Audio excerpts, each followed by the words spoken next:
നമസ്കാരം. The path is the goal എന്ന discussion സീരീസിൻ്റെ അടുത്ത സെഷനിലേക്ക് വീണ്ടും ഏവർക്കും സ്വാഗതം. നമുക്ക് ആദ്യം മെഡിറ്റേഷൻ ചെയ്യാം. കണ്ണുകൾ അടച്ച് ശാന്തമായിരിക്കൂ.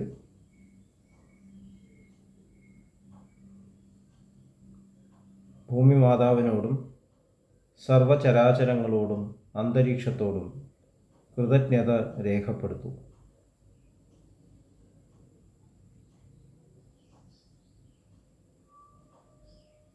ഭൂമി മാതാവിൽ നിന്നുമുള്ള ഹീലിംഗ് എനർജി കാലുകളിലൂടെ പ്രവേശിച്ച് ശരീരം മുഴുവൻ വ്യാപിക്കുന്നതായും ശരീരത്തിലെ എല്ലാ ഭാഗങ്ങളെയും എല്ലാ കോശങ്ങളെയും റിലാക്സ് ചെയ്യാൻ സഹായിക്കുന്നതായും അനുഭവിക്കൂ.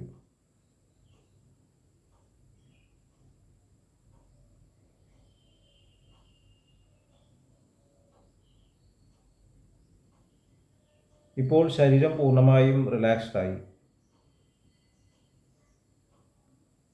ഈ റിലാക്സേഷൻ ഹൃദയത്തിൽ അനുഭവിക്കൂ. ശ്വാസം ദീർഘമായി ഉള്ളിലേക്ക് എടുക്കൂ. ഹൃദയത്തിൽ സ്നേഹം നിറയുന്നതായി അനുഭവിക്കൂ. ശ്വാസം പുറത്തേക്ക് വിടുമ്പോൾ സ്നേഹം പ്രപഞ്ചം മുഴുവൻ വ്യാപിക്കുന്നതായും അനുഭവിക്കൂ. ഹൃദയത്തിൽ കുടികൊള്ളുന്ന സ്നേഹത്തിൻ്റെ സ്രോതസ്സിൽ നിന്നും ഉദ്ഭവിക്കുന്ന ദിവ്യപ്രകാശം മനസ്സിനെ ആകർഷിക്കുന്നതായി അനുഭവിക്കൂ. ആ ദിവ്യപ്രകാശത്തിൽ ധ്യാനം ആരംഭിക്കൂ. മനസ്സിൽ ചിന്തകൾ വരുന്നുണ്ടെങ്കിൽ മൃദുവായി അവയെ അവഗണിക്കുക. ദിവ്യപ്രകാശത്തിൽ ധ്യാനം തുടരുക. Please start meditation.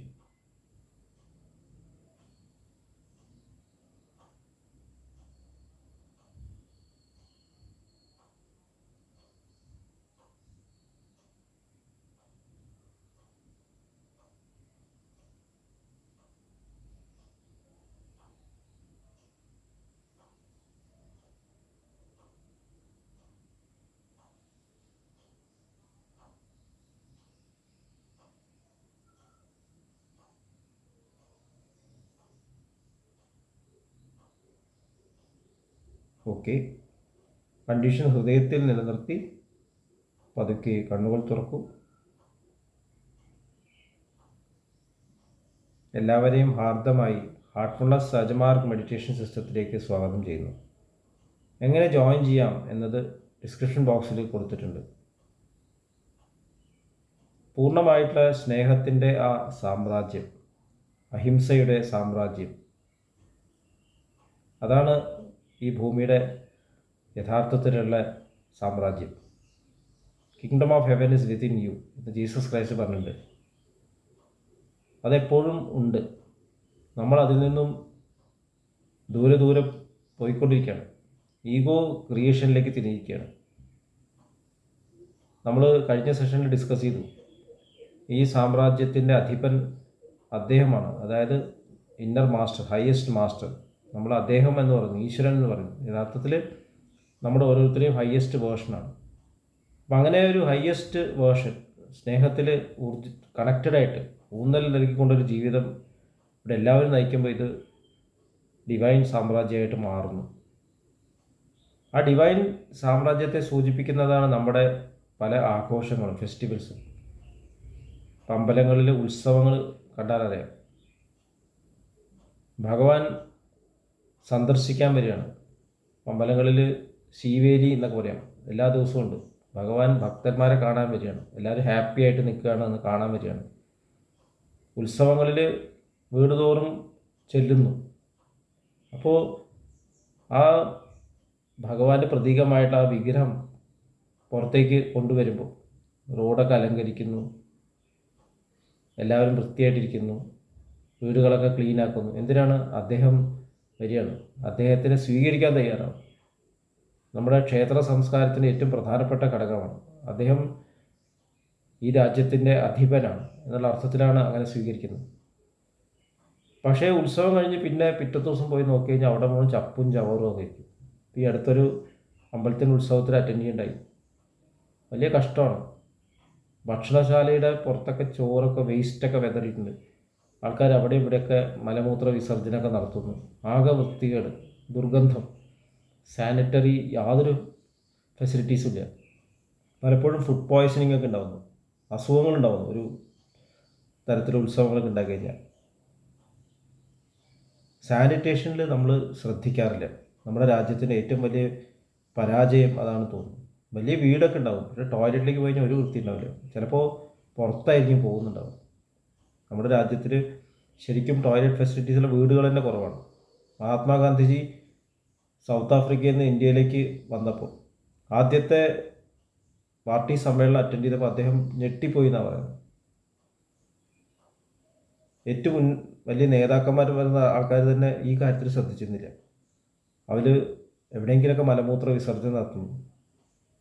പിന്നെ അവർ എക്സ്ക്രീറ്റ് ചെയ്യുന്ന ഇതിനെ കൊണ്ടുപോകാൻ വേറെ ആൾക്കാർ, നമുക്കത് നിക്ഷേപിക്കാൻ പറ്റില്ല, അതിന് വേറെ കുറേ ആൾക്കാർ.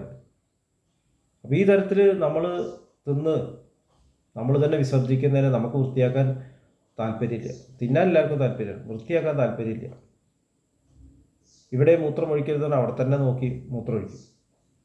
നമ്മുടെ റോഡ് സൈഡിലൊക്കെ നോക്കി കഴിഞ്ഞാൽ ചപ്പും ചവറും വെതറിക്കിടക്കുകയാണ്.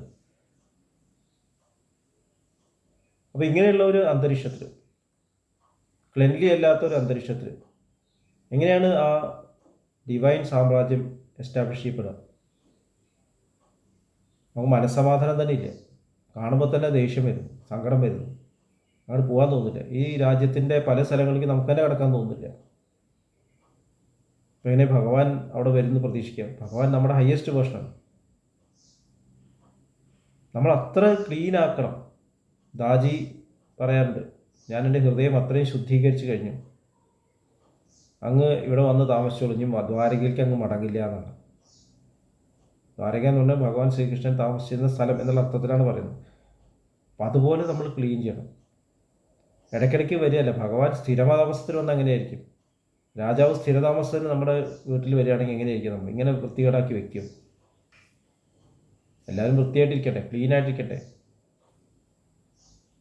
ഇപ്പോൾ വലിയ ഉത്സവങ്ങളുടെ സമയത്ത് എല്ലാവരും വൃത്തിയായിട്ട് ഡ്രസ്സ് ചെയ്യുന്നു, പ്രസൻസിൽ, മാസ്റ്ററുടെ പ്രസൻസിൽ വൃത്തിയായിട്ടിരിക്കുന്നു. പക്ഷേ പ്രൈവറ്റായിട്ടുള്ള നിമിഷങ്ങളിൽ, താമസ സ്ഥലങ്ങളിൽ ആ വൃത്തി പലപ്പോഴും കാണാറില്ല.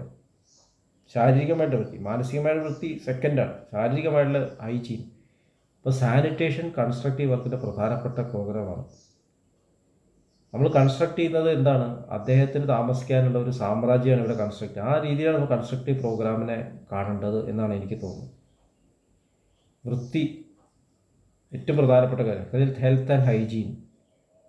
നമ്മൾ മെഡിക്കൽ രീതിയിൽ നോക്കിയാൽ തന്നെ രോഗങ്ങൾ ഉണ്ടാകുന്നത് മിക്കവാറും വൃത്തികേട് കൊണ്ടാണ്, ഹൈജീൻ ഇല്ലാത്തതുകൊണ്ട്. കോവിഡ് പോലെയുള്ള അസുഖങ്ങൾ വന്നപ്പോൾ എല്ലാവരും പെട്ടെന്ന് കൈ കഴുകാൻ തുടങ്ങി, സാനിറ്റൈസേഷൻ തുടങ്ങി, എവിടെ തൊട്ടാപ്പോൾ കൈ കഴുകണം. പക്ഷെ അത് മാറിയോട് എല്ലാവരും പഴയ പോലെ തന്നെ വൃത്തികേടൊക്കെ തിരിച്ചു വന്നു. ടൈഫോയിഡ്, കോളറ, പ്ലേഗ്, എന്തൊക്കെ രോഗങ്ങളാണ് പകരുന്നത്? ട്യൂബർകുലോസിസ്, ലെപ്രസി, ഒരുപാട് രോഗങ്ങൾ ഈ തരത്തിൽ സാനിറ്റേഷൻ ഇല്ല, ഹൈജീൻ ഇല്ലാതെ നമുക്ക് കാണാം. മഹാത്മാഗാന്ധിജിയുടെ ഫോട്ടോഗ്രാഫ്, അദ്ദേഹം അടിച്ചു വരുന്നൊരു ഫോട്ടോഗ്രാഫ് പല സ്ഥലത്തും കാണാം, റെയിൽവേ സ്റ്റേഷനൊക്കെ വെച്ചിട്ടുണ്ട്. പ്രതീകാത്മകമായിട്ട് അദ്ദേഹം ചെയ്തിരുന്നല്ല, അദ്ദേഹം ഡെയിലി അനുഷ്ഠിച്ചിരുന്ന കാര്യമാണ്. അദ്ദേഹം കമ്മ്യൂണൽ ലഹള നടക്കുന്ന സമയത്ത് അദ്ദേഹം പോയപ്പോൾ അദ്ദേഹം വരാതിരിക്കാൻ വേണ്ടിയിട്ട് വഴിയിൽ ആൾക്കാർ മലമൂത്ര വിസർജനം നടത്തിയിരുന്നു എന്നാണ് കേട്ടിട്ടുള്ളത്. അദ്ദേഹം വളരെ ക്ഷമയോടുകൂടി അത് എടുത്തു കളഞ്ഞു എന്ന് കാണുന്നു, എന്നിട്ട് മുന്നോട്ട് പോയിന്നാണ്. അദ്ദേഹത്തോട് വരണ്ട, കടന്നു പോകുമെന്ന് പറഞ്ഞവരുണ്ട്. കാരണം ആൾക്കാർക്ക് അങ്ങനത്തെ പ്രസൻസിനെ സ്വീകരിക്കാൻ പറ്റുന്നില്ല. ഞങ്ങൾ ഇങ്ങനെ തന്നെ ജീവിച്ചോളാം, ഞങ്ങൾ നേരെയാക്കാൻ വരട്ടെ.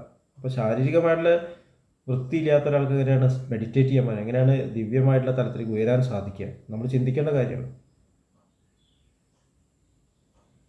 ക്ലെൻലിനെസ് ഈക്വൽസ് ഗോഡ്ലിനെസ് എന്നാണ് ചാരിജി മഹാരാജ് പറഞ്ഞത്.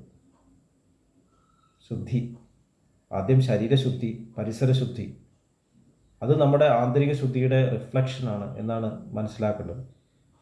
ആധ്യാത്മികത എന്ന് പറയുമ്പോൾ ക്ലെൻലിനെസ് ഇല്ലാത്തൊരവസ്ഥയല്ല. നമുക്ക് ആധ്യാത്മികമായിട്ടുള്ള ഒരു സീക്കറിൻ്റെ അടുത്തേക്ക് എത്താൻ, അയ്യേ ഇയാളുടെ അടുത്തേക്ക് കയറി പോവുക എന്ന് തോന്നരുത്. അയാൾ ഏറ്റവും അട്രാക്റ്റീവ് ആയിട്ടുള്ള ആളായിരിക്കും. അയാളുടെ പരിസരങ്ങൾ അത്രയും അട്രാക്റ്റീവാണ്. അങ്ങനെ ആകർഷിക്കണം. അങ്ങനെ ഉണ്ടെങ്കിലേ ഭഗവാനിലേക്ക് ആൾക്കാർ ആകൃഷ്ടരാവുള്ളൂ. അപ്പോൾ സ്പിരിച്വൽ റേഡിയൻസ് നമ്മുടെ ഉള്ളിൽ നിന്ന് പ്രകടമാവണമെന്നുണ്ടെങ്കിൽ നമ്മുടെ അന്തരീക്ഷം നമ്മൾ വൃത്തിയാക്കി വെക്കണം. അത് കൺസ്ട്രക്റ്റീവ് പ്രോഗ്രാമിൻ്റെ ഏറ്റവും പ്രധാനപ്പെട്ട ഘടകമാണെന്ന് നമുക്ക് മനസ്സിലാക്കണം. ഇത്രയും പറഞ്ഞുകൊണ്ട് ഇന്നത്തെ സെഷൻ ഇവിടെ അവസാനിപ്പിക്കുന്നു. അടുത്ത സെഷൻ വരെ വിട വാങ്ങുന്നു. നന്ദി, നമസ്കാരം.